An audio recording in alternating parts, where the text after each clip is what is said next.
Saudara-saudari yang terkasih, kita jumpa lagi dalam Pelita Hati hari ini, Kamis tanggal 17 September 2020, hari biasa dalam Pekan Biasa yang ke-24.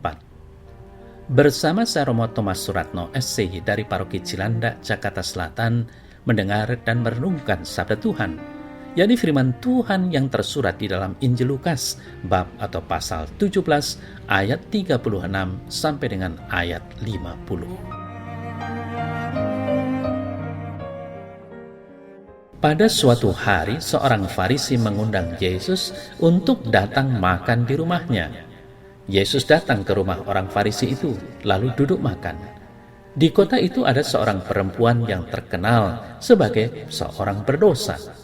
Ketika perempuan itu mendengar bahwa Yesus sedang makan di rumah orang Farisi itu, datanglah ia membawa sebuah buli-buli pualam berisi minyak wangi.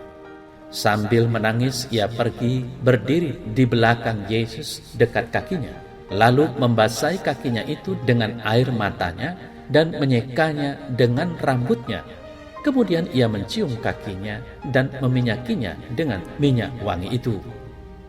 Ketika orang Farisi yang mengundang Yesus melihat hal itu, ia berkata dalam hatinya, "Jika ia ini nabi, tentu ia tahu siapakah dan orang apakah perempuan yang menjamahnya ini.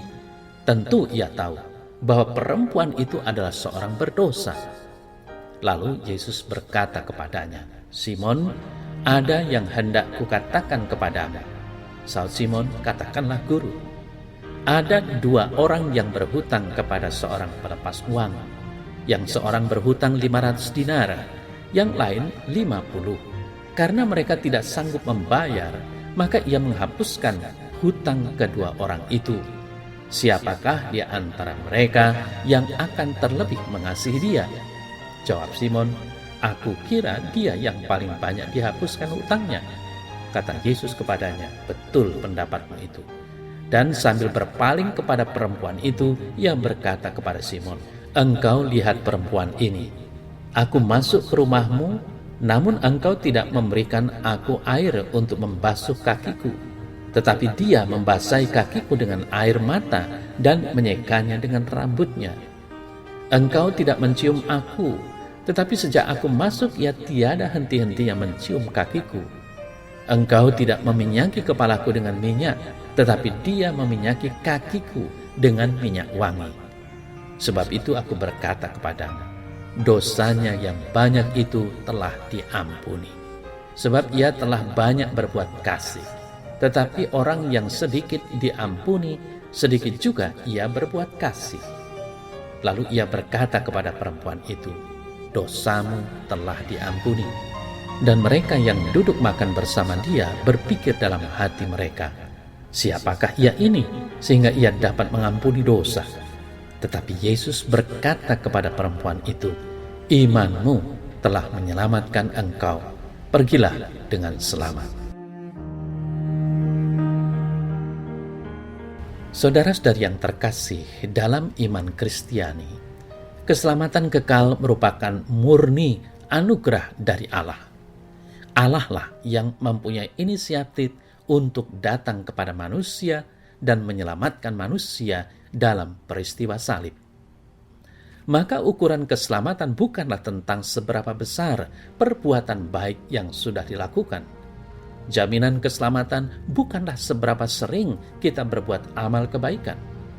Lebih besar daripada itu, janji keselamatan merupakan anugerah dari Allah yang Maha Rahim dan berbelas kasih.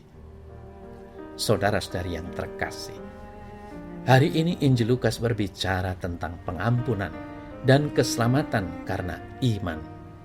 Seorang perempuan berdosa datang kepada Yesus di tengah kerumunan orang banyak. Tanpa kata-kata, ia menunjukkan kasih dan pertobatannya dengan tindakan konkret, mengasihi sesama dengan sepenuh hati. Pada akhir kisah, Yesus dengan jelas mengatakan, "Imanmu telah menyelamatkan engkau, pergilah dengan selamat." Perempuan itu tidak mengatakan bahwa "aku menyesal atas dosa-dosaku", namun ia menunjukkan dengan perbuatan bagaimana ia sebenarnya rindu akan kebebasan dari dosa. Saudara-saudari yang terkasih, Allah yang Maha Rahim mengampuni dan menerima kembali mereka yang berdosa. Nah, bagi kita, seringkali keberdosaan yang kita alami adalah kehendak untuk mengasihi Allah dengan lebih sungguh tidak mampu kita wujudkan. Ada kerinduan mendalam dari kita untuk semakin mendekatkan diri kepada Tuhan. Namun persis bersamaan dengan itu juga, ada kelemahan manusiawi yang justru membuat kita berbuat kebalikannya.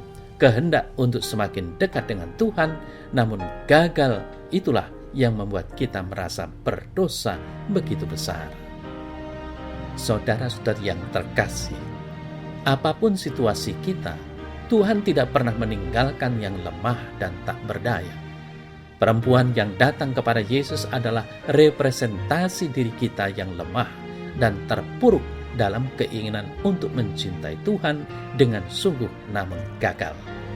Marilah kita mohon rahmat dari Tuhan agar hidup kita menjadi hidup yang penuh berkat, sehingga kita tetap berani dan mampu datang kepada Tuhan untuk mohon pengampunan.